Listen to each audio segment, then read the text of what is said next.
Hello, ladies and gentlemen, and welcome to the Polyhedron Collidecast, episode 147, sponsored by Kienda.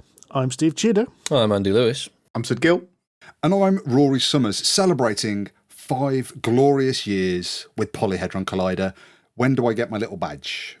Does this mean he's passed his probation now, Steve? We've got to let him in, actually give him the keys to the office now. I think technically he passed probation a long time ago. It means he's way past the 2 years when we can't sack him for no reason now. I'm sure we can come up with a reason. Way past that. Yeah, 5 years. I worked it out. 5 years? Yeah, I joined you. I love the way you say it's working. Working. Yeah, working. So I've been working. Sod off, Andy. Do you know what? That's actually fair. I'll give you that. To be fair, he's the only one that does. yeah, we'll give him that. I joined you just before the UK Games Expo 2019. I joined you for your preview show, which we would have recorded, I think, around the 10th, between the 10th and the 14th of May 2019. Wow. So by the time this goes out, it will be 5 years. Yeah. Which No, was that can't be episode right. 62. COVID was only last year. Surely that can't be right. COVID was years and years ago. The 90s was only 10 years ago. What are you talking about? Exactly. Good grief, man. Wow, time flies when Rory's working. But this led to a conversation Sid and I had the other day, that we were trying to work out why the names on our intro are in the order they are. Seniority. Well, no, it doesn't work, because I shouldn't be third. That's true. Because See, I've got no idea. But We do. We do. We worked it out. We worked it out, all by ourselves. Because it used to be Steve, Andy and John, back when it was Steve, Andy and John. Yeah. And then I joined, so then I came on the end. Yeah. Right? But then lockdown happened, and then I dropped off. And then John dropped off, and then Sid came on. Right. So then it became Steve, Andy, Sid, and then when I joined, you kept the order and just added me back on in the end. As I said, seniority. So you haven't got a running 5 years then? No, I haven't got a concern. So when does your new probation end? You're on a new contract now, sunshine. Which does mean I get the new holiday entitlement, so it's all right. What? Sod all. Sod all holiday. Yeah. Yeah, you get a 4-day week this week, mate. Enjoy it. What Rory's not telling everyone is he went for a little gap year in the middle there and went travelling. He's probably got some elephant pants on and everything. Aye. Found himself in the deepest, darkest depths of some jungle somewhere. You haven't lived unless you've trekked across Cambodia. Absolutely. I'm pretty sure you've been lucky to have lived if you've trekked across Cambodia. But anyway. I thought that was impressive because we've only just celebrated, was it 10 years? 8 years, isn't it? We started in Oh, God. 2016. Yeah, no, it was 8 years. We celebrated It was 8 years, yes. So Yeah. the February would have been 8 years of doing the podcast, yeah. And I've been with the Which was podcast terrifying. since 5 years, for 5 of your 8 years. So there you go. One of the UK's longest running and best podcasts, as voted for by 4 middle-aged men doing this podcast. Unanimous, I think. It's unanimous. Self-proclaimed. I think It's that's not- the best kind Not of the award. Board Game Geek Golden Geek Award. No, Elliot. unfortunately. I'm not bitter, honest. That was that was mean. I felt that was a bit surprising. In fact, there was only one in there I've even heard of. Genuinely. We can circle back to this when we do the questions at the end of the show, I think. Not Nice to little spoiler. yeah, What, to get the knife in? Not to foreshadow. I was actually trying to make a link then. In my brain went knives, Julius Caesar, and then the next thing I'm going to talk about. But then I realised that just because it's Latin, it's got nothing to do with Julius Caesar, has doesn't it? have any- You are correct. No. To be fair, the title of the game has got really very little to do with the actual game. I'm not going to lie. So what is this game? Carpe Diem by, and hold on to your pants, Stefan Feld. Ooh. Yeah, Stefan Feld. Andy has played a Stefan Feld game, and so has Rory. But not at the same time. Not at the same time. But so is this like the other famous Andy and Rory fight over Bonfire? Andy, go on. It's not a fight. Oh, don't I'm start. right and you're wrong. Right, I think we've well established that I'm rarely wrong. Okay. Hang on, we have to pause the podcast a second because Sid has just pulled the Eclair out of a box. You thought you could sneak that one by us, Mr. Shit, Gill, did you? I forgot we have video. I muted my mic and I thought I'm all right. Nobody will know. I won't make any crinkling noise in the background. I forgot we got video. You're like an old school high school teacher who's sneaking whiskey in his desk when the kids run out of the office. Quick gloves before geography. I feel like I've been busted. Yeah, I have been. It was the neatness of it that got me, Sid. It was like the mute went on, and you could see you'd neatly put that, and then you slid the Sinclair ever so gently out, like as if it was going to set off some alarm. It touches the side, like he's taking a bomb out in Octopussy.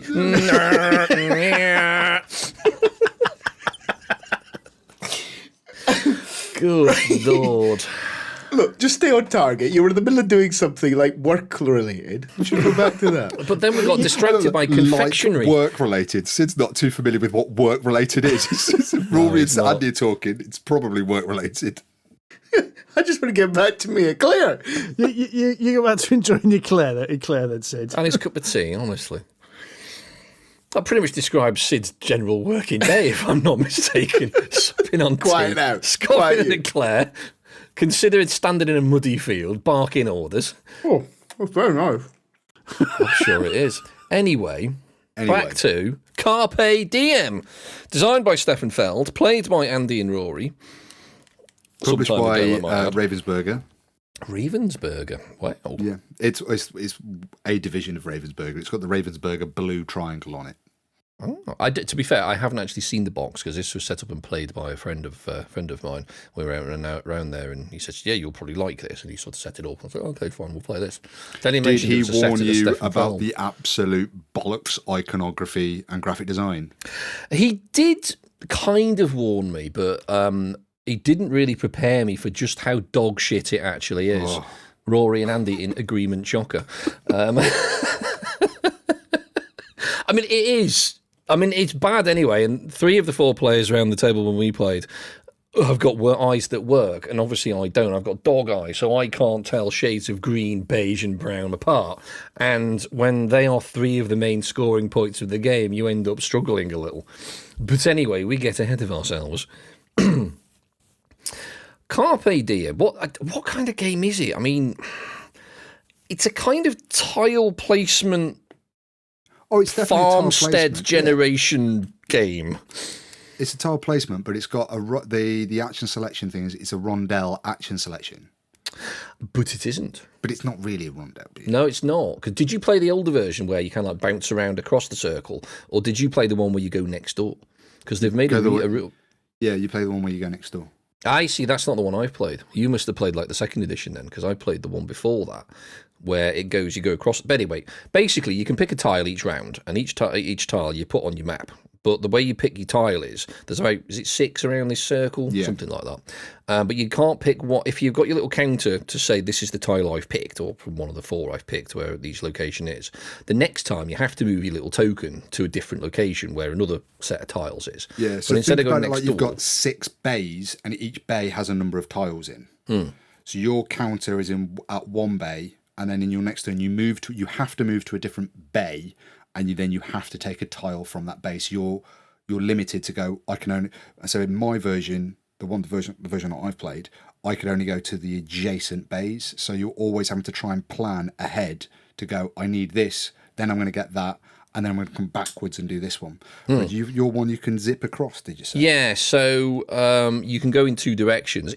Mechanically, it's basically the same, which is why the version you've played is what they've done. They thought, this is stupid. There's no point in making it overly complicated and zipping across a circle when I can just go next door. So basically, you go either next door or you basically pick a different set of tiles. And the point is, the tiles that you pick they can make different types of structure. So you can make a vineyard or a barn or a house or a chicken coop or bakery and so on and so forth. Various other bits and bobs. And each of those will give you a bonus if you can fill them. But they tie in to a series of scoring cards. And at the end of each round, you basically, and these scoring cards form a grid. And I think, is it 3x4, 4x5, something Sounds like right. that. 3x4.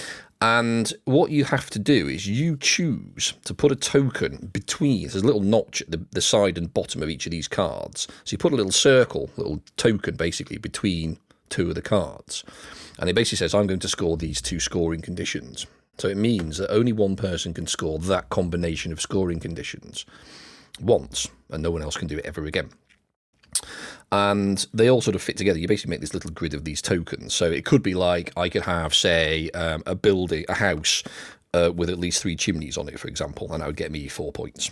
Or it would get me a bunch of resources or whatever. Or I could have a chicken coop that has, 6 chickens in, or whatever it is. Or I could produce 4 grapes and a log. Either way, you've always got to try and, at the end of the round, in essentially prestige order, you have to put your token between 2 objective cards, and you will score both of those objective cards. And if you can't, you lose points. Correct. But what you're going to try and do is so in every round, you're trying to go, I'm going to get this one, and I want to stop you getting that one. I don't want Steve to get the one with all the chimneys on, because I know Steve has got loads of chimneys, so that's going to score him really well. So I need to make sure I'm higher up on the prestige track and get that one, because it's a bigger point swing.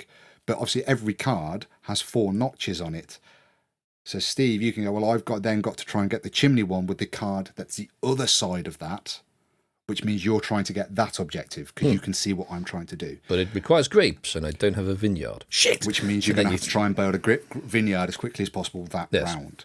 It's a really, really clever way of doing the kind of end of round and then end of game scoring, the way that those objectives are managed. And then at the edge of each of the maps, there's additional scoring criteria. So like if you have like a brown building that crosses 2, they basically go across the lines of the grid rather than the spaces. So if you have a building that crosses that line, you'll get an additional bonus. It might be like a grape or a money or whatever the hell it is.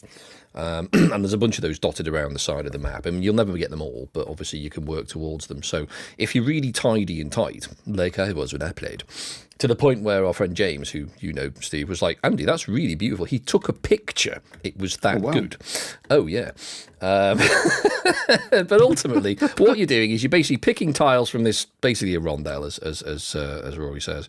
You're putting the tiles on this map, and the idea is you put these tiles on this map together in order to meet objectives that are on the side of the game, and you get points for that.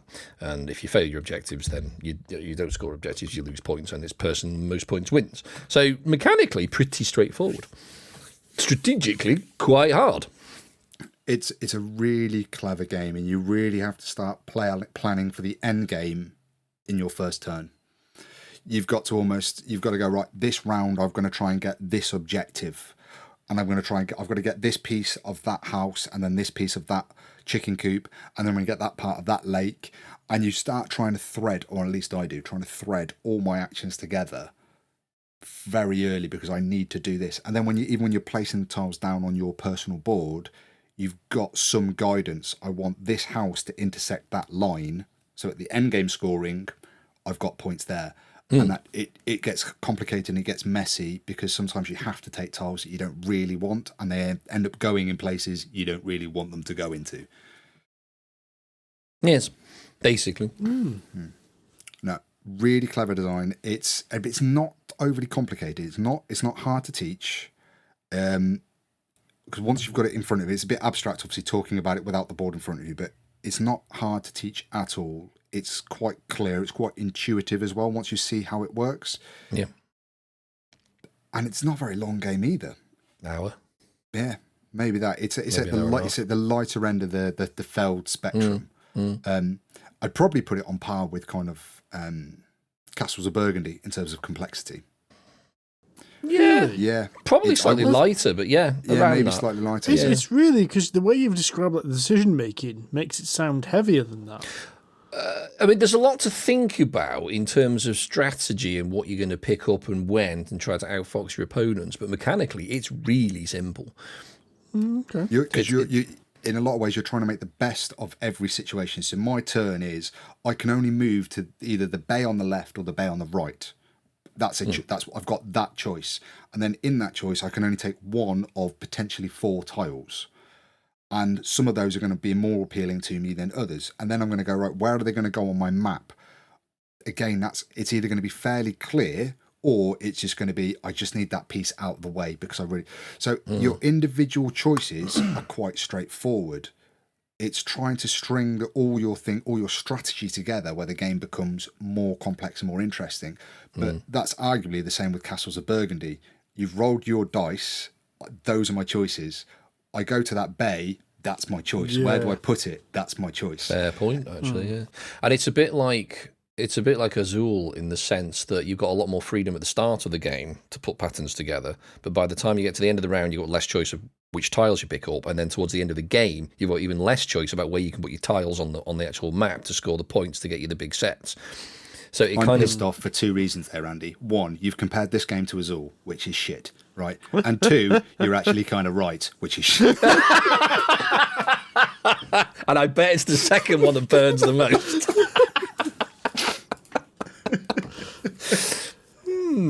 But it is, yeah, I mean, it does sound dry and boring, and yeah, the artwork is awful. It really is. I mean, they could have chosen different colours of houses, not necessarily. I mean, I presume they've gone for a vague amount of vague regalism for what was going on. I think you're basically colonising Britain in Roman times, is why it's called Carpe Diem, but I'm only guessing. I have no idea what the theme's supposed to be. But the buildings are literally kind of a yellowish green, a greenish green, a brownish green, and an orangish red. Oh, so see, for me, that's not even the worst part. The worst part, the absolute worst part of this game is looking at it, and I've got almost 20/20 vision. Is this tile going to be growing vegetables, or is this one going to be a chicken coop? Yeah. And the only reason I know it's not vines is because the vines have like a hard edge to the vine. The vines are kind of done in almost they're also bright purple. And they're also bright purple. But it's so hard to tell the difference. Under normal lighting conditions, you go, is this a chicken coop or is it that? It's quite easy to tell the river apart from everything else. But some of these pieces are just really, could have just been far, far more clear. The artistic design of it is really poor. I think what's happened is when the artist did this, they did it in a very high resolution on a screen, really close, and then it got shrunk down. And as it's gone shrunk, each tile is like an inch square. All that definition and all that clarity is just gone from it. So it's just a massive dirty green, and then this vaguely rectangular brown smudge with what could either be potatoes or chickens in. Yes. Yeah. Basically, yeah. But I'm going to shock you now. I quite enjoyed it. I thought it was quite good. It is screaming out for another edition. It's screaming out for an update to the look of it. I think they would do well to get Eagle Griffin on board on this one. Get a bit of Eno Tool artistic action, a bit of high quality production on it. It'd be banging. Oh, but no, they won't get Eagle Griffin on it. Maybe Awaken Realms. No, they'll be Awaken Realms because Awaken Realms have the with Ravensburger, don't they? Oh, do they? Yeah. Well, Castles of Burgundy Super Special Edition. What's the name of it? Puerto Rico is coming out this year. Yeah. Puerto Rico, which is another Ravensburger not Stefan Feld game, but it's another Ravensburger classic game that's going to get a big reach. Well, there you go, Awaken Realms. If it does happen, Rory and I would not object to a small finder's fee. No. Just saying. No, it's a really, really good game. If you can get a copy of it, I'd certainly recommend it. Yeah, it is good, and I can't imagine it'd be particularly expensive either, because it is just basically a bunch of square tiles and a little deck of cards, and a board, and that's about it. It's really not expensive, and it's not massive production quality at all. So, it's I reckon £30 tops. Yeah, it's good. It is good. I'm surprised. A second Stefan Feld game that I don't detest. You've got some of the big boys to play. You haven't played Trajan or Trajan Forum Trajanum yet, have you? I have not. Oh, I love Trajan's brilliant. Trajan melted my brain. But while we're on the subject of games that melted my brain and are less than £30 and are bloody brilliant, should we move on to our next game, gentlemen? Salton Sea from Devir.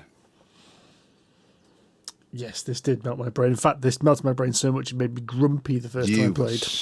You were grumpy to start with, Steve. Well, I mean, I did start in a bad mood, but yes, I was super grumpy by the end of it. I've heard all about your grumpiness, Mr. Tudor. So I have realised that I think a good Euro always requires the Euro, what I'm dubbing as the Euro soliloquy, and that's where you just do this. I have to go there to do this. then I have to do that to do that. And yes. And then I think if you don't do that in a Euro, it's not a good Euro. Can you not also have to shout periodically, shit, I haven't got enough action? Yeah. That's the other thing you have to do in a Euro. Shit. That's the other thing. I'm I've one made a mistake. short. Yeah, that's it. That's mandatory. Salton Sea is a place. It is. California. It's a landlocked body of saline water, apparently. And this is a game about harvesting that water to turn into thermal energy or lithium. Yes, Andy, you do look confused. I think it's because there are thermal springs underneath this area, so you can tap geothermal energy. Apparently, the crust is very thin around here, yeah. so it's very easy to get geothermal energy. So, yeah, it's not very expensive to dig very far down where it gets really hot. And apparently, it's also a rich source of lithium, this place. So you can do one of these two things. So the main theme of the game is that you are digging to extract the salt, the brine, and then you will convert this brine via mechanical processes either into thermal energy or into lithium batteries, yeah. Which then you've got a plethora of choices you can do. This is where this is proper Eurogame territory, because you can sell these on the stock markets. And there are 3 companies that buy them off you, which will all offer different prices. And their prices will fluctuate as the game goes on and more people sell things. Or you can fulfill contracts. So certain places will offer you contracts. And what generally happens is the contracts don't give you as much money, but they give you victory points and some other bonuses. This sounds remarkably similar to Pipeline. Do you know what? The thought did cross my mind, and it is also... Because I think is Pipeline an Eno Tool game? I don't think this is Eno Tool graphics. Maybe, I don't know. No, so this is not an Eno Tool graphic design, but it is very beautifully graphic designed. It's stark contrast. I've just looked at some pictures of Carpe Diem, and yes, a green and red splodge is what I see just on the computer screen. See? This is beautifully graphically designed, I must admit. Amelia Sales. Okay. There's that. You can also buy shares in these 3 companies that you are selling these items to. Right. So there are victory points available there. But there's also other facets which are really interesting. So number one, you've got to mine the brine. To do that, you have to drill down. So there's actions to drill. And if you drill and hit rock, you will damage your drill, and there's a little tracker at the bottom to how much damage your drill has taken. Does Bruce first get annoyed that you're running out of drill bits? Yeah. No, you get annoyed that you're running out of drill bits when you found a contract of a particularly awesome spot and then realise it's going to screw your drill up and it's going to lose you a lot of victory points, because there's 2 tracks basically. There's this drill bit track, and then there is the factory an overproduction, a factory track. So what you can do is when you turn the brine into thermal energy or lithium, you can overproduce, but it's a little worker is the picture, really. It says it's like you're stressing your factory. What you're doing is you're giving all the workers over unpaid overtime, is the general gist, and they all join a union. So what happens is the further along they're down the track, the more victory points you lose, and as the game goes on, you can repair them and bring them back down. Right. So you've got this really cool in-depth economic model. Mine, drill, extract the ore, process the ore, sell the ore, or fulfill objectives, all while at the same time you're balancing cash, because of course every single action takes workers and most of the actions take cash as well. Do research improves everything, it improves all your actions. But I haven't got to the really clever bit. Oh wow, clever bit TM. The cash in this game are in denominations of 1, 3 and 5. 1, 3 and $5, and they're little mini cards. But the back of the card is also an action spot for a worker, because this is the worker placement game. So all these actions are little worker placements. You can use your cash card as a worker spot. And all of the cash actions are mirrored on your board, but the cash ones are better than what's on your board. And they ramp up. So the 1 is better than what's on your board, the 3 is better than the 1, and the 5 is better than all of them. It's a fantastic one. So now you've got this really interesting decision that you've got a 5 card. A 5 card's an amazing action because it does everything much better. But that's $5 which you need to repair your frickin' drill because you've drilled too much rock.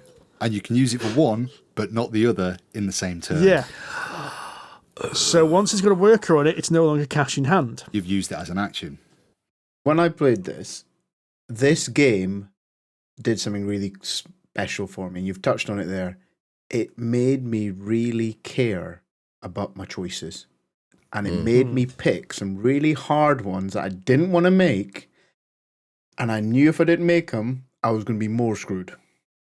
But there's also a few times where I made a choice flippantly, only to regret it on the next meeple that I put down. Because I thought, I'll just burn a 1 card. I don't need a double extract. I'm not going to extract this round. I don't need that.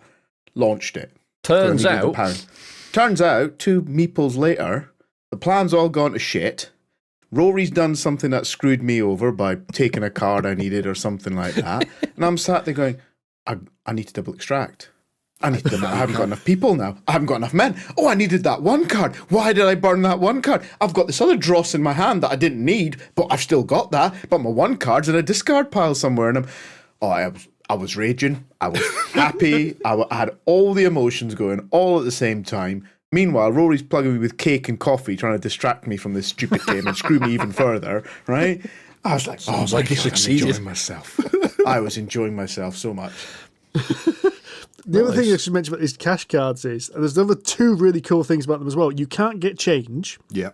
oh, So if something costs you $3 and you've only got 5s in your hand, you have to spend the 5 to spend the 3 and you don't get 2 back. The other is as well, it's not just cash, it's like some abstract kind of like economics. So a number of cards are laid out face up in each of the dominations based on the number of players. And then when you pick cards, you can get money. When you get paid for something, you take the cards you want. But when you spend them, you put them in a separate discard pile at the side. However, if that row of money, which is the cards that are played out and the little tiny discard pile of what's been spent, runs out, you can't take that money. You've drained the economy. You've drained the economy. basically, if your Bitcoin crashed, is that basically what it is? Yeah. It's basically, so for instance, the example, if you need $2 from the bank and there's no $1 left, You can't have it. tough. You don't can't get have your it. Wow, that's brutal. It's brutal. It is The brutal. entire It's a game is nasty game. brutal. The I whole like the sound of this. This is my kind of cheese. Yeah, it is an extremely grueling game. And I think, as Sid kind of spoke about there, every choice you make is important. It's not just about which action you're going to do. It's which cards are you going to get rid of to pay for that action. And every time it feels like it's an easy choice. Well, I'll just get rid of the contracts card. I don't need that for a little while. You almost guaranteed you're going to want every action that's on every card because they're always better than the ones that are on your board. But then as soon as you get rid of one, you know it's just gone. And there are opportunities, that's what Steve said, when you sell stuff to the bank, when you sell stuff to these companies, you take cards that are from the supply. But the cards that are on the supply, it's just 4, 5 or 6 cards depending on the player count. But if the card that you want with the ability on it is not there, you're stuffed. I might want a $1 with a double extract. If that's not in the supply, I can't take that. I can't get that. It means I have to get the $3 extract, but I want $3 to spend $3, not to get the extract. I want the extract. I only want to do a double extract, not a triple extract, and I need the $3 to do. And you have no idea. And when that market, and the market changes every round, the last card drops off and it moves along on top of what everybody else is taking. You have to be so careful about what you're spending. It's not just the money that you're spending, it's the actions. It sounds like a much harsher version of Port Royal, actually, because that uses people sort of abilities and money at the same time. So the back of the card has got money on it, and the person you can play in front of you to do something has got, is on the other side as well. It's less brutal. So I think the coin, the money in Port Royal is literally just 1 coin on each card. I don't think they're multiples, if I remember rightly. But the abilities on the cards change, so it's less of a harsh decision. But it's a similar sort of idea. It's really fascinating. Like I grabbed a contract early on in the last game we did. Got a reasonably big contract and went, I'm going to get this. and then realised that every time I thought I was close to getting the stuff I needed, I'd run out of money. So I would have to just flog brine, your basic resource you've mined, just to make the money to process the brine into the products I need to sell. But then that means I'd use up all the brine, or all the brine that was in my warehouse was empty, and then I had to go through the entire process of digging, which was get a digging right, drill down, extract. Oh shit, my drill's buggered. I'm going to have to start repairing that soon, otherwise that's going to lose me victory points at the end of the game. And then there's layers to things as well, like the drilling rights cards are really cool. They're little grey cards you got on the bottom of your board, and you use a little drilling token and go down. But when you complete a card, you'll get some bonus. So if you've extracted everything off the card, you get a bonus. At first, I thought, it's just a little nice to have. But I think we're a third of the way through the first game when me and Rory played and went, hang on, some of these bonuses are really important. Because you know that whole... Remember Trismegistus, Andy? And I use this as a really good example, but it's true of many Euros. When you do the thing to do the thing. Yes. So you do something and you get it complete just so you can get the resources to the next thing, and you chain these things along. Yeah. It was then we realised, shit, you need to clear the mining writs to get the bonus to do the next thing. You know, like for instance, that would move your bonus track along, which would open up more storage space. Well, now I've opened up more storage space, I can extract more brine. And I can extract more brine, I can sell more brine, which means I've got the money to process brine, but now I don't have any brine, so I've got to go through the entire process again. Yeah, so the trick is to keep that engine going as long as possible, because as soon as it stops, you literally grind to a halt and you've got to start and crank the whole thing up again. So here's my controversial opinion on it. Uh-oh. I disagree with that. Ooh. I think this game is about continuously adapting your engine to fit what's in front of you. So I started with that thinking of, build your engine, Eurogame it, and then get it running efficiently and crack on. I bailed out of that when I realised that my brain couldn't handle it. I couldn't plan far enough ahead to make that engine keep working and allow for all the things that were going to change that plan, or the actions I needed being guaranteed that I needed to have them. So I could only rely on what was in the board, really. And there's just too much information. So I went bollocks to it. I binned it, and I was adapting constantly. And I loved that because I was just, what was in front of me, I was playing maybe a meeple or two ahead. Yeah. Just enough to plan a little bit, but not plan all the time. And it worked. You got a stonking store, didn't you? Well, something played out. I think I got lucky with a couple of draws. Yeah. But for me, I love the adaptation. I do love an engine when it's building and it's effortless and it's just doing its thing and cranking away in the background. But I love the constant evolution of my hand in this game. I must admit, I think I prefer games that have a little bit of chaos in them, like a chaos engine. 95 great game.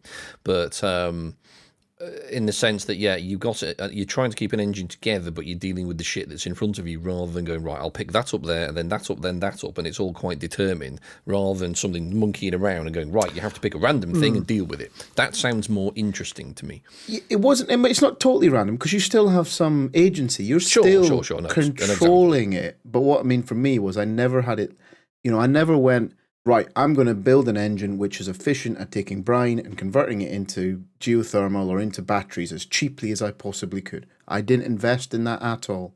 I basically went, sod processing. I'm your cheap man. I'm just going to stick with brine as cheap as I can. Any contract with brine on it, grab that, spunk the arse out of it, and then move on to the next job. That's a really good point, because that's exactly what I did in our game, didn't I? I made my engine so that I could process stuff as cheaply and quickly as possible, and my engine just wasn't as fluid as Sid's because I could do that one thing really, really well, but it wasn't enough to keep me in the game, to keep me for those final scores. Because the other thing this game does really well, and which is great for replayability, is the objective cards. So you've got a whole deck of these objective cards. Some are short-term or long-term objectives. Short-terms, as soon as you achieve that goal, you just take the card. So it's first come, first serve. And then the long-term objectives are always who has the most of this thing. End of game, presumably. End game stuff. Yeah. So you get these 5 cards, and there is quite a big array in what those cards are, and they drastically and dynamically really change your focus in every single game. So it might be have the most shares in the blue company, or it might have the most private contracts with the orange company, or have the most money. And if you've got one of those and not the others, it really changes what you're doing. So Sid and I, we had 2 of our objectives were to have the most amount of private contracts with 2 of the 3 different contract people. So we were spamming those. Between the 3 of us, we were chasing those. We actually didn't care about buying shares in this game because none of those are worth end game objective points. They're worth points at the end, but they weren't worth end game objectives. Our end game objectives were all about the private contracts. So we were all doing that, which is, as that noise that you just heard, listeners, was Steve going, that was interesting, because in Stephen, when we played, it was who has the most shares in this company, and who has the most money. So when Steve and I played, it was very different. The whole focus of the game was completely different. For the first game we played was just both of us buying shares left, right, and centre. And you're really pumping money into buying shares. Because also going up the share track, it's the shares, Andy, are very similar to like a Solkins type track. Right. They're shares, but it's also like a temple track. So as you go up them, you get certain bonuses. So the first person to a certain spot gets a certain bonus. Get to a certain bonus, that unlocks a thing something on your board. And so there's always, again, do the thing to get the thing. Right. Which is really interesting.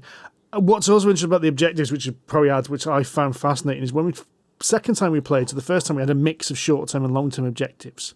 So when we set up the second game, because you Rory, had set it up while I was doing something else, I was like, well, how many short and how many long objectives do we need? And you were like, no, it's just 6 random objectives. So the whole style of the objectives can change every game, making it feel completely different. Yeah, you could end up with no long-term objectives, which means you're all chasing these really short-term goals from the get-go, which makes it really a really vibrant, almost vicious game to do that. A massively replayable game. Totally agree with you. But do you guys really want to go straight back to it right now? I would like another go. Oh, I've played it 2 weeks in a row. fair play. I mean, I feel like I need a few weeks off. It is a grueling game, this is. I don't think, like, in terms of like complexity, it's not a hard game, but I think playing this game takes a toll on you. It's almost like, bear with me now, guys. Bear with me. It's kind of like marathon running. Really, it's just one foot in front of the other for hours. It's not hard, but no, it's going to be bloody hard, isn't it? You get to a certain point and you almost get a bit fatigued by this. I think it's a great game, but I think I need to have a pause between it. I couldn't play this game and go, that was great, let's clear it down and play again. I think I'd really need to take a break from it just to kind of let my brain do something else, because it's really taxing. I'm glad I didn't drive home straight away afterwards, because I don't think I would have made it. Because it was mentally taxing, and my brain was in a certain place that it was just thinking about things and doing stuff and firing in cylinders. It didn't have capacity for a lot else. We didn't really chat much while we were playing it. It was a lot of brain power was consumed. There were a lot of swear words said to each other. There was, and there's a lot of angry. Rory, what are you doing? Lots of name calling. The other thing I want to talk about with this game is how absolutely phenomenal the production quality of it is. I know we talk about like all the bling in games and this game actually it's quite minimal. It's got some wooden components, it's got some cardboard components, but everything has been so carefully considered and thought out. A great example of this, you've got these warehouses. You've got these 3 cardboard tiles that sit to the right of your player board, and they've got these like chevrons, so they all kind of fit in nicely and whatnot. And when you turn them over, the way they've done it is you just literally rotate it. You flip it upside down, and it's completely different side, and all the icons are in the right place. Everything. So when it's backwards, when you've got the back of it, when your warehouse is locked, it's fine. You put it down. All you do, you flip it. It's so simple. The little grooves that are cut out for your mining, for as you drill, you literally chain these cards underneath your playable, but there's a little slot where you put the card in. Everything is so carefully considered. Brilliantly, I'm setting up the main board and getting all the cards out. There's Sid, there's your player board, there's your bag of stuff. You're the purple player. And Sid just opened the bag and just started setting up the player board. Without looking at the rulebook, without any instruction, Sid just started taking these pieces and just started doing it. And he did it all absolutely perfectly correctly. It was just so intuitive. Yeah. Fantastic design. It was the iconography, the colouring, everything on this is magnificent, frankly. I have not seen as good an example in the time I've been playing board games as I have of this, because I just think it's fantastic. Everything's perfect about the graphic design, about the iconography, all of that. There's one gripe which I can come back to later, but the graphically and the iconography is absolutely magnificent. Yeah, and it's all done. You can pick Salton Sea up for less than 30 quid. It's pretty good. It's an amazing. It's an absolute bargain, mate. I mean, in this day and age, that deserves more money given to it than 30 quid. You could easily charge more for it, but you're getting a lot of great game for 30 quid in there. I am tempted. What also is quite cool is it doesn't take up much table space either. Bollocks! No, it does. It takes up loads of table space. No, it doesn't. Yes, it does. Does not at all. Because we've been playing loads of different games over the last few months on my board gaming table, and we could easily fit that on the table without any faffing. And the amount of games where it's a faff to fit things in, it's a nice little board, and you've got a nice little player board. The only possible issue is if you've got too many contracts and your mining thing goes too far off the bottom of your table, you know. I can see, bizarrely, I can see where both of you are coming from on this. It's like, I agree with both of you, but you're somehow both wrong as well, because you can't both be the same thing. Go on, Sid. No, I think I know where Steve's coming from, but I think it's not the game's fault. All right, it's not the game's fault. It's me and my OCD and the way things need to be. Right, I've got a system. I've got an order.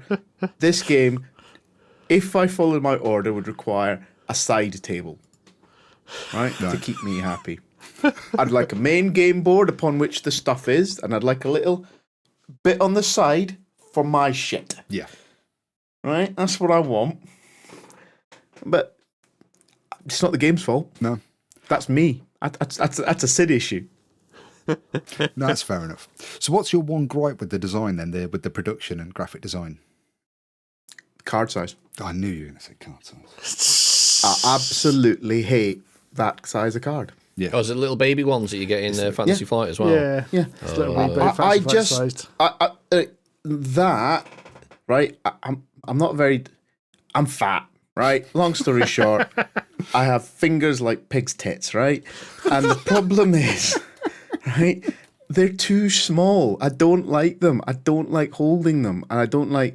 And in this game, annoyingly, the graphic design is let down in one way, and that's there's some little iconography, I think it's on the research card. The research card, the icons on the top of the card are really just too small, and too much space is given to other stuff that, to me, doesn't need to have as much space as it's got. Yeah. And there's two ways to fix that. Either the graphic layout could be slightly different, which is probably the best way to fix it, or just have a bigger card. Right? But then you've got a bigger card with a lot of it, because the it would make everything else bigger. It would make the player boards a bit bigger. It would cause everything else to go wrong, and the box size would be the wrong size. And so I can make my peace with the card size when it had iconography, which was good enough. But those research cards just let it down that tiny wee bit. Yeah. And thankfully, they didn't do what FFG do and fill the card with a fucking essay, right? Which is even worse. But those are just the wrong size card. It's such a stupid thing to get upset about, but it drives me nuts. See, I didn't like the light grey writing on the cards. Yep. From across the table, sometimes looking at this light grey was a little bit, what is that? if it was just black or even a darker shade of grey, it would be easier to read. But that's a very small grey. The game looks beautiful. It's got this lovely pastel, very California vibe to it. I think the production quality is fantastic. I think the game is very hard, very grueling. It's got a lot of crunch to it, and the price point is phenomenal.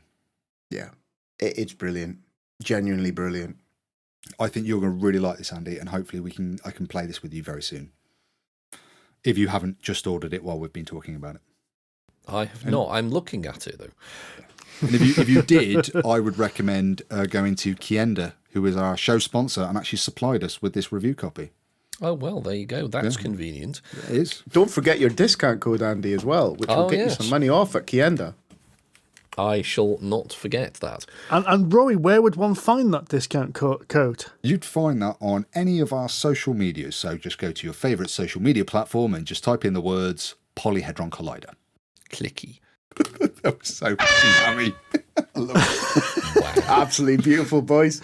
None of that was planned either. It was fantastic. We need to do one of the, in the Ghostbusters movie, the original Ghostbusters movie, and they do and they're all really wooden in the adverts. We need to do one of those. We wouldn't have to try very hard. Do you need a board game in the middle of the night? Kind of thing. And then we have to step forward with a slightly different That's statement. it, yes. Why haven't I done that yet? A match pairs for the Ghostbusters. There you go. Why haven't I done that yet? Oh, dear. Right. Oh, so speaking of salt, you've had another Salton It was a salty day, that. themed game. Are you guys eating chips at the same time or something? No, Sid and I, Sid very kindly came over to my little hometown, Leamington Spa, and we spent the afternoon, at the Games Den, which is one of Leamington's 2 gaming establishments, and we had a bloody great time, I have to say. We did. Cracking coffee, cracking cakes, good tables, good selection of games. You even bought a few things, didn't you, on your way out? I bought some makeup presents, yeah. Because you were quite late home. But after we played Salton Sea, we got out the little box game of Sea Salt and Paper, which you may have seen doing the rounds because this is a phenomenally pretty game. It is a kind of a tableau set collection. No, it's more of it's a set collection. It's game. set collection. Yeah, it's a set collection game. But all of the card art is photographs of origami. That is all sea themed. So you've got a mermaid and you've got some penguins and you've got some sharks and swimmers and fish and jellyfish, and they're all origami pieces that have been photographed, and then that's what's on the cards. So it's a really very pretty game to play. And it's a lovely little game. We played it 3 players. And the aim of the game is you are trying to just get the highest scoring sets as possible by the end of the round. So in your turn, you've got a deck and 2 discard piles, which you seed from the beginning, and then you take cards. You're either going to take 2 cards from the top of the deck, or you're going to take 1 of the discards. And you're slowly going to build a hand, and when you play cards only in duos. So you might need to play 2 fish, or 2 boats, or you need to play a shark and a swimmer, because that's a set. So when you play those, they'll all have points on them, and you'll essentially put them into columns of different colours. So you might have a black fish and a blue fish. They go into. You've then got a black shark and a red swimmer. So you go. Black shark goes to my black ones, and my red swimmer goes over there. And then you've got certain cards that you draw out, which will give you bonuses for most amount of fish or most amount of penguins. Or you'll have another ones which are kind of a set collection within themselves. So it's just collect as many shells as possible. And again, beautiful, beautiful artwork. And this just keeps going on and on. There are some cards that allow you to steal cards from your opponents. Cards that allow you to rifle through the discard pile and take one out that you know is in there that you want. It's really simple, really straightforward. Probably the most interesting part of this game is how the round ends. What happens is at some point in the round, a player will just say stop. And when they say stop when they think they've got 7 points in their hands. At which point all players put down their cards, and then you tot up who's got points, and then you add them all to your little score sheet. And the game ends when you hit 30, 35, 40 points, depending on the player count. Or the more interesting thing, which we never did because we were all too chicken to do it, is say last chance. And that gives everybody else one last turn to draw cards. And then you play all your cards down in front of you. And if I've called last chance and I still have the highest total score of all of my points, I get all of my points and I get a colour bonus. So the colour bonus being, if I've got 5 cards in my black cards column, I get a bonus 5 points. However, if I've got it wrong, all I get is my colour bonus and everybody else scores normally. And that, in a nutshell, is the game. It was short, it was sweet, it was fun, it did exactly what it needed to do to cleanse the palate after the mind-melting Salton Sea. It was almost meditative. It was. Oh. Right? Seriously, I've seen this doing the rounds. I've heard about it. Didn't really know much about it. We started playing it and I was like, oh, it's going to be another one of these card games that's going to upset me. But it wasn't trick-taking, which was helpful. But I really enjoyed it. I enjoyed the because there's some randomness to it. You're turning a card or you're picking from a discard pile. So there is a little bit of randomness, but there's also a bit of kind of remembering what's played. Some of the cards that you rifle through a discard deck, for example. So if you've picked up an octopus, or you've seen an octopus played, which is one of the set collections, and then later on you pick up another octopus, and you go, oh shit, I know there's an octopus in there. Oh, I've got a couple of crabs. I'll play me crab duo, and I can go rifling through a discard deck to pick up the octopus to match my pair and things like that. So you've actually got to pay attention to what's being discarded and what's being played. It's quite clever. It was more subtle in its strategy and its gameplay than when I first picked it up. I went, oh, this is just going to be collecting some stuff. And then you're, like you're saying, in calling the end of the round, you were trying to call it at just the right point to make sure you were going to do better than somebody else, or you want to push it a bit more and might pick up a couple of extra points for your set collection, because obviously the more of the set you have, the more points you can get. And there's only certain numbers of cards in the deck and various things like that. So we got into almost a little bit of a penguin war at one point. We did. Yeah, we did. And then we start to play a rivaling, shark and swimmers. The shark swimmer duo allow you to take cards from another player. Yeah. And we knew between the three of us that at one point Sid had 2 penguin cards and he had the penguin bonus card. So it's like penguin. If you have 1 penguin, it's worth 2 points. If you have 2 penguins, it's worth 7. If you have 3 penguins, it's worth 15 points. And if you have the penguin bonus cards, it's 3 points for every penguin you have. So Sid was sitting on like 1 billion points. I mean, you do the quick maths, but a lot of points. So me and the other player, we were actually, no, we've got to try and take these cards off Sid. But then we're like, well, which card did I take off Sid? And then there's a little bit of bluffing. Who's got the penguin cards? Who's got the penguin bonus cards? So then you're picking it off each other. So you're trying to track where those are. And of course, while that's all happening, you're also playing all the other cards and playing it at your normal game at the same time. It was a really nice little game. Yeah, it was. I was surprised by how much I kind of enjoyed it as a light palate cleanser. What I was really surprised about, though, was the fact that this only goes up to 4 players. I thought it feels like a game that you should be able to play 5 or 6 players, that it's a bit more of a end of the night game, but it actually only plays 2 to 4. And I think we discussed this, but I think at 2 players, it would be rather dull, because it would just be, I'll take a card, you take a card, and that interaction is just not as dynamic as it really should be, could be. I think you were surprised, and because I know you'd played it at 2-player, and then we thought, we'll play it now when I'm there, and we'll play it at 3. And I felt it was a very good game at 3, but I could see what you were saying about the 2-player game being a bit kind of wouldn't have that same excitement, that same dynamic. Yeah. I would warn you, Andy, in particular. It's all very heavily color based, Oh. So if you've got dog eyes, it may not be great. However, they have got they've teamed up with, I think it's Color Brain. I could be wrong, but there's a system of color recognition iconography that's kind of universally recognized.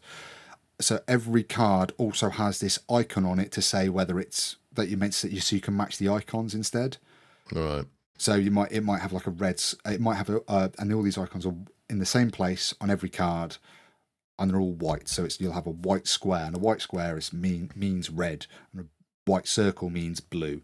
I'm paraphrasing, but because there's a lot of different colours in this game. I think there's like maybe 9, maybe 12 different coloured suits essentially, and they each have this icon. So if you can't see colours, you just match the symbols instead, and it's really unobtrusive. Top left, so you can see what you're doing, which is good because I'm glad that was thought about. And there's a lookup card as well. So And it's not like you're setting off on your own to go on Wikipedia the colour scheme. It's in the box. You know, you get a little card that's got the kind of, what's the word? It's like a Dulux colour chart. Right. Yeah. So you've got a list of all the colours, and then you've got the iconography that's used on that colour plus the written word for that colour. So, I mean, to be fair to them, if they lost the colour, this game would lose a huge part of it. Yeah. It would be a detriment to the game to lose the colours. So they've gone, right, we're going to keep the colour. How are we going to help those that need? They've essentially created out, suits. Yeah. It's like icon suits, isn't it? Right. Okay. So it will work. You'll be playing with suits. Sid and I will be playing with colours. So, but it equates to the same thing. Yeah, nice. I was incredibly frustrated by the box, though. Yes, you got quite angry at the box to the point where I thought you were going to throw it across the room. Yeah, it was a really tight box, and they didn't have, like Oink Games have those little thumb holes in, so you can hold the base and then pull the lid off. Yes. Yeah, it didn't have that, so it's a really tiny, really thick cardboard box, and it was just so tightly compacted. I was just like, what the fuck? Try and get it out. So you end up stretching, like you kind of put your fingers like halfway in the long edge just to kind of like bend it slightly, so you can get it out. Yeah, okay. Yeah, you just bang it on the table like Rory was beating living shit out of this little cardboard box at 5:30 in the afternoon. As you do. Yeah. Well, break the suction. Sea salt and paper, very nice. Sea salt and paper, yeah, nice little game. Give it a try. I think it's about 12 rips. 10, 12 quid, wasn't it? Something like that. So we've had one game that hasn't got enough colour, one game that's got far too much, and one that is really nice pastel. One that's just right, as far as I'm concerned. Just right, apart from the card game. size. There you go. Okay. So, a nice array of games. All So it's a shame we couldn't get another sea or salt based game in there. Actually, what would have been another sea/salt game we could have played in there? I don't know. Wasn't Kutnahora full of salt as well? No, it's silver. I imagine that's Silver. silver. It's the city silver. Don't put silver on your chips. That's bad. No, that would be not very tasty. Any? I'm trying to think. Any of the games with sea or salt in the title? No. No, okay. Nothing springs to mind anyway. I wish we'd prepared for that, rather than just having like 30 seconds of us bumbling like four well, I'm sure Steve will probably cut it out. Yes. It gives, but to be fair, it does give us a few moments to stroke our magnificent beards. Absolutely. And ponder and think. Yeah, you don't get that very much. And while we're pondering and thinking, shall we have a peruse of our rather chock-a-block mailbag? Yes, why not? Answer a few questions. So, who wants to dive in for a question? I did foreshadow Torrin Spence's question about what other podcasts do you listen to? Oh yeah, we should do Torrin's full 4 questions in order, because there is a flow to these, and we definitely have the last 2 questions are important. That's very true. They're probably the most important questions. So yeah, I mean we'll do the first to a smidge out of order, but we have to do the last 2 in order. So you're right. What other podcasts do you listen to? As we weren't nominated for a Golden Geek Award, which I think is a crying shame, I've decided I'm going to try and listen to all of them. I want to listen to all of the Golden Geek nominated board game podcasts to try and work out what they're doing, which everybody loves so much to get nominated. To maybe see, well, how can we improve? How can we bring you, dear listener, the best possible Polyhedron Collider podcast? and I'm trying to figure it out. And so far, I'm absolutely. I'm got. So I did notice, right, of all the ones I've listened to so far, and I won't go into the details of which ones, they all so far have a, like, what I think is a main host, somebody that is the host and kind of introduces the other people on the podcast, and then they lead it and they ask the questions. Oh, let's see, Andy, what have you been playing this week? And it's all led that way. Whereas I don't feel like we have a host, a central host. I think we started like that, but then it devolves after about 30 seconds. Yeah. After the intro. I think even the main podcast started with me doing something similar to that, but then we just ended up just waffling because that's what we do. Yeah. We chat. Exactly. I'm going to answer for myself and Sid here because I know he listens to this as well, but I'm a massive fan currently of the Glass Cannon Network, the Glass Cannon podcast, which is a live play Pathfinder podcast. It's their main one, which is really good. And they're also doing a live play of Masks of Nyarlathotep for Call of Cthulhu, which is superb. They're both run by the same GM. They're American-based, so some of the jokes can be a little bit American-centric, especially a couple of the players often keep referencing American football and baseball players, which goes over my head. But they have musical cues, they have ongoing jokes, and they're all basically having a really good RPG session. So I consider this closer to how we play RPGs than, say, something like Critical Role, who is just a theatrical thing. And too many RPG podcasts, I think, are either too unprofessional or are trying to play amateur dramatics with some dice rolls just to pretend it's D&D. But these guys really get the balance of role-playing, getting the game and the mechanics, and then completely going off tangent and talking about something random when you should be talking about the dragon that's in the room, kind of thing. In much the same way we would when we play. Well, they'll have a massive bust up, right, over rules lawyering in the middle of the game. Nice. Just there'll be half an episode which will be a massive debate, which will all cycle round to, it doesn't really matter, let's move on and deal with the dragon that's actually in the room. And it is it's us. It's how we play. It's and I find them great to watch. I mean, I watch the video based ones, which I think is subtly different to the audio ones, but they're both brilliant. They're kind of theatre people, so they do suit the media really well, the kind of medium that they're on really well. But they're, and it's not for everyone, but half the time, half of them are half pissed as well, which tends to help move things along quite interestingly. We used to do that. Chaos. I remember those days. I remember those days when he gets to the end of the episode and was slurring. but it's quite funny because if you watch some of their early ones, they started off doing live shows. Have you seen those? The Strange Aeons campaign. Strange Aeons ones, yeah. And at the start of that, they're doing live shows and everyone's buying them drinks. Nice. So about an hour in, they'd have this like table full of shot glasses, martinis and cocktails and all sorts of stuff. It's absolute chaos. It's like 4 episodes in, there's some ground rules. Stop buying us drinks. Stop buying us drinks. No heckling. And stop buying us drinks. No, seriously, stop buying us drinks. Nice. Superb. It's trying to also ask what YouTube channels you enjoy, which kind of falls into that. My favourite YouTube channels are actually miniature painting channels, which are my three favourites, which I always watch are Sarastro, Ninjon, and Marco Frisconi, who his channel is called Not Just Mecha. Yes. Those three, if their video comes on YouTube, I will find time to watch it that day, usually. Really? To watch their videos, yeah. I'm the same, definitely about Sarastro. But I also, as well as Ninjon, I also like his friend Scott the Miniature Maniac. Miniac, he's really good. I like Scott's approach to. He's like really scientific about testing product. It really tickles my itch. Actually, go right. He literally designs bits of kit so that the paintbrushes will scrape across the surface at exactly the same pressure, just so it's a fair test. It's kind of like that. It's really good. But I also like Zmikito as well. I think he's really good, he's Eastern European, but he's pretty straight on the nose, doesn't mess about, and if he doesn't like something, he'll say so. He's really good. I really like. He's a really good painter as well. So yeah, they're really good channels as well. I also like, I mean, Shut Up and Sit Down are very good. I mean, they're all very, very polished reviews. I quite like Finn's approach to all of this. I also quite like the Critical Drinker and Pitch Meetings, but they're nothing to do with board gaming. But I always watch them anyway. Don't worry, I've seen Sid's YouTube history. It's mostly about people on barges. Oh, I'm into canal boats at the moment. Don't ask me why, but I am into canal boats. I'll tell Laura. You can talk to her at length. Competitive eating. I like competitive eating as well. I don't know why. It's fascinating to watch somebody eat a 14-foot burrito thing.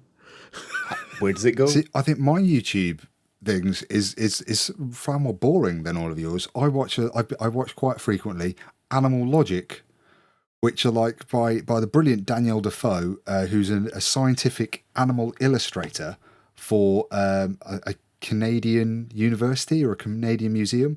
But she does these like little 5 to 7 minute videos on a particular animal, which I watch quite often with the kids when they want to go, Dad, can I watch some JJ and Mikey Minecraft bullshit? I'll be like, no, we're going to watch some Animal Logic. I'm just we're going to watch this really interesting. Yeah, no, we're going to watch. we are going to watch this video about the platypus. Right? Or the echidna, and both monotremes. Interesting. Yeah, they are. Yeah, the other good one was the binturong. That sounds like some kind of spiced meat. It's commonly known as the bear cat. So it's a really interesting animal. It looks like a really grumpy bear cat. If you imagine if you merged a bear and a cat. Oh my God, it does. Yeah. It looks like you've mixed a bear and a cat and then woken it up from a deep sleep. Yeah. And they're fantastic climbers and everything. But an interesting fact is their urine smells like popcorn. I was about to say it also looks a bit like Sid when you wake him up when he's hungover. I don't smell a popcorn. But you don't smell a popcorn. It smells of At any point. So you've made me go look. You've made me look at my search history now, Steve. It's terrifying. I'll tell you why it's even more terrifying than normal. It's because I got drunk on Saturday night and I spent 3 hours on YouTube when I got home. Oh, wow. Did you? I heard also, having me told everybody, the entire drinking group, that I'd gone home on the train, you then questioned to Sue, where's Andy? I don't know where he is. And she messaged me and said, Sid's really worried. I said, I've told everyone I've gone home. Mate, I was drunk.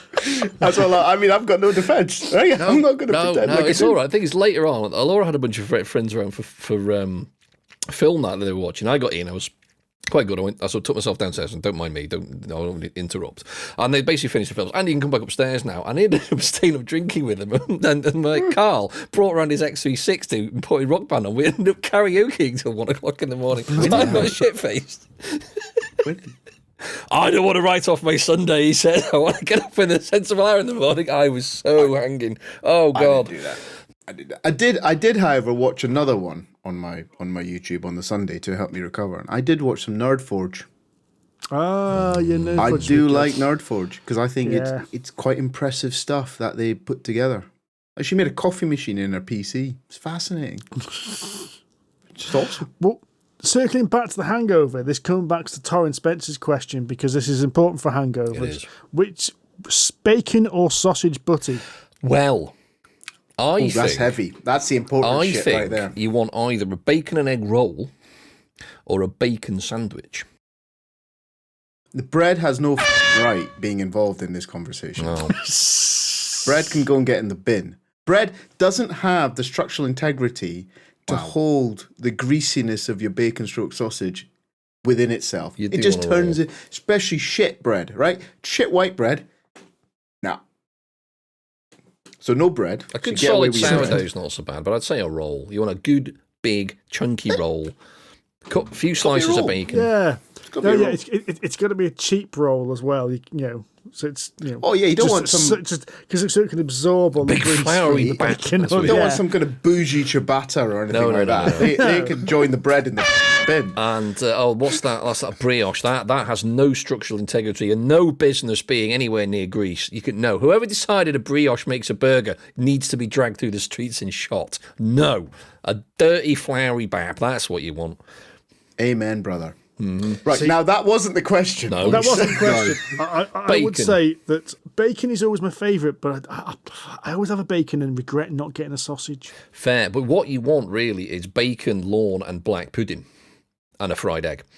Again, gentlemen, not the question. You gotta pick one. You gotta pick one. You can't just say I'm having them all, right? You gotta pick one. So I'm gonna nail my colours to the flag here. That's not right. But you know what I mean. I'm gonna nail my colours to the flag. Okay. What? I don't even know what it is. Got my clipboard. Bacon. Bacon. Although, a rolling sausage is always nice. Well, we've got a follow-up question. Before you get, we've gone too far down. This is a follow-up question. Red or brown sauce? Brown, because red is houfing. Oh, I can't stand brown sauce. No, I can't stand brown sauce. I quite like a chili jam. But again, that's option C, Sid, which wasn't on the list. Dickhead. For the record, as the boring one in this party, I'll have a vegetarian sausage bap with red sauce, please. Yeah, fair. Red sauce. It's got to be red sauce. Red sauce. It's got to be red sauce. I mean, brown sauce has its place. If I was having sausage, I would probably go for a brown sauce. But bacon's with red. No. Bacon is a far superior breakfast product. Agreed. But you don't need sauce at all, really. Oh, you do. Got a bit of sauce, got a bit of vinegar to cut through the greasiness. Yeah, you need some acid in there. See, that's why I actually like the Western Kona Caribbean sauce, because that's quite vinegary. Oh, nice. Cuts through quite nice. And it's got a bit kick up the arse. Kick up the arse to what you want. Yeah, that's good. That's a good call there, Tudor. Yeah. Anyway, we've gone completely off board games. Hey, we were just giving our audience what they wanted. True. An answer to a question they didn't ask. You know how you asked earlier, why did we not get nominated? Right? I think the last 10 minutes is probably the reason, because we don't fit into the categories. That's not it. One of the people that have been on, one of the broadcasters have been on, they do a question section at the end of their podcast. And one of the questions was, which would you rather? You're going to have sex with this person. It's either got the top half of Emma Watson and the bottom half of Hulk Hogan, or the top half of Hulk Hogan and the bottom half of Emma Watson. That's heavy shit as well. Jesus, we could work with that, I reckon. Do you know what? As I had reservations at the start of that episode, and by the end of it, I was like, I kind of like these people. It was weird, but it was my kind of weird. Wow. I think we should not touch that with a 10-foot pole. We're not going to get into that conversation. No. But right, that's taken the sausage and bacon discussion has taken up too much room, so I'm going to have a quick one. Andy Dobbs asks, what is the worst rulebook you've ever encountered? And then James McCann also asked, what is the best rulebook you've ever encountered? Worst one is the one I rewrote. What was that? Was Martians: A Story of Civilization by Red Imp Games. It was so god awful that I actually took it upon myself to completely rewrite it and submitted it to Red Imp, who then republished it as version 2 of the rulebook, and my name is in it as a proofreader rather than the fucking author. But never mind. So there. The worst one that I can think of is the Death Angel Space Hulk card game. It's a very simple game. I'm not entirely sure how that rulebook managed to make it sound so confusing that you have to keep flipping back and forth between various places. It's absolutely atrocious for what is a very simple game. Mm. You struggled with the Trismegistus one as well, didn't you? You had to basically reorder the PDF. Oh, yeah. So the Trismegistus one, yes, I didn't rewrite it, but I put it into a Google Doc and reordered it. And all of a sudden it made perfect sense to me. It was like as if the flow was just wrong, but the words were I kept all the same words in it. Bizarre one, Voidfall. Oh. It's not a bad rule book. It's like the rules are all there, but the problem is they're all there. So the game can be played solo, co-op, or competitive. Oh, and it confuses all three. It says if you're playing solo, do this. If you're playing co-op, do this. Yeah, okay. It does that, but what does it? Colour codes them in little boxes. So it's like orange for solo, blue for competitive, purple for... I find that really hard to read. And yeah, it just your brain just kind of went, what? And I mean, that's bizarrely a complicated game, but at the same time isn't as complicated as it first looks. I don't think Voidfall is quite as complicated as it appears to be. No, there's a weird dissonance there. What's a really good rule book? A really good rule book, this is a game not many people have heard of, which is a shame, is In Between by Board and Dice. I think that rule book, because it has some finicky rules in there, is incredibly clear. And I think it's, I'm always, whenever I have to flick back through that rulebook, I'm always reminded of how good and how succinct it is. I can't think of particularly good rule. I mean, there's always bad ones. I can think of bad ones. It's hard to find. Yeah, it's easy to think of bad ones. It's hard because to a good one is you just read it and you play the game. I have noticed, actually, as we've talked about Salton Sea, but the rule book they did for Salton Sea was very good. And the player aid they did. So if ever you needed to, and we've talked about when we've played this, guys, the player aid, if you ever need to check something, the player aid will say, if you want to know what the rules for drilling, turn to page 18 of the rule book. So you've got that quick reference. You ever need to fill it up quickly. I think that was laid out really well, really clearly. It was really easy to find.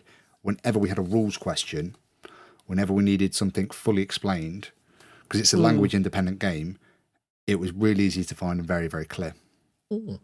I found Paul Grogan is a very competent rules book writer. We talked about him many times before, friend of the show. He did the in-between rule book. Yeah, Paul is a lot of his rule books. Obviously, I haven't read them all, but the ones I have read are all really, really good. They're well laid out, well worded, easy to follow. Mr. Grogan is a particularly good rules writer. My worst rule book would be for Trip Lock. Now, is that the rule book or the game? It might be both. Actually, now you've reminded me. Actually, the rule book for Too Many Bones. Too Many Bones is quite shit. Actually, it's really hard to find stuff. You're reading it thinking this makes perfect sense, and then you actually come to play the game. And you go, I have no idea what to do at all. Yeah. And then you spend most of your time just going through the rulebook trying to find, I swear to God I've read this rule somewhere, and you can't find it. It's really hard. Yeah, that's not a great rulebook. Yeah, no, I don't think what's it called? Burn Cycle's not much better.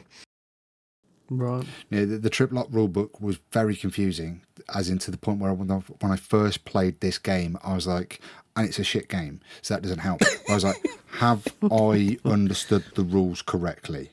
And then I played it again. I reread the rule book and played it again. I went, I'm pretty sure I'm doing the rules correctly, but this is really shit. So, but it was just so, it was not very helpful. It's funny that, Rory, because I don't think you've ever said that you've disliked Trip Lock before. Have I not talked that's about my news to dislike us. for that game? I haven't mentioned it this calendar year.